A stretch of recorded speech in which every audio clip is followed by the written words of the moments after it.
Hello guys, আশা করছি তোমরা ভালোই আছো। বুঝতেই পারছো আমি কোথায় এসেছি, বুঝতে পারছো না? তাহলে বলেই দিই। দেখো দেখো, ব্যবসায় বেরিয়ে পড়েছি। চপ্পলের ব্যবসা করি আমি। দেখো সব চপ্পল। আমি এসেছি বাইকে করে চপ্পল বিক্রি করতে। এখন আছি আমি একটি মাঠের মধ্যে। দেখো চারিদিকে ফাঁকা মাঠ, এইদিকেও ফাঁকা মাঠ, এইদিকেও ফাঁকা মাঠ। আর এই দেখো আমার বাইক। আর এই দেখো কতটা চটি আছে, এখনো বিক্রি হয়নি। আজকে মাত্র এত কটা বিক্রি হয়েছে, মাত্র 800 টাকার মতো।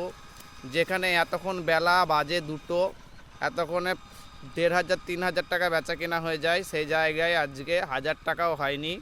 ফ্রেন্ড, এই ছোট্ট ব্লগটি যদি তোমাদের মনে ধরে বা আমার প্রতি একটু ভালোবাসা থাকে, তাহলে অবশ্যই এই ভিডিওটা শেয়ার করে দাও এবং এই চ্যানেলটি সাবস্ক্রাইব করে দাও। অবশ্যই তোমাদের কাছে এইটুকু আমি আশা করতেই পারি। কি বলো বন্ধুরা?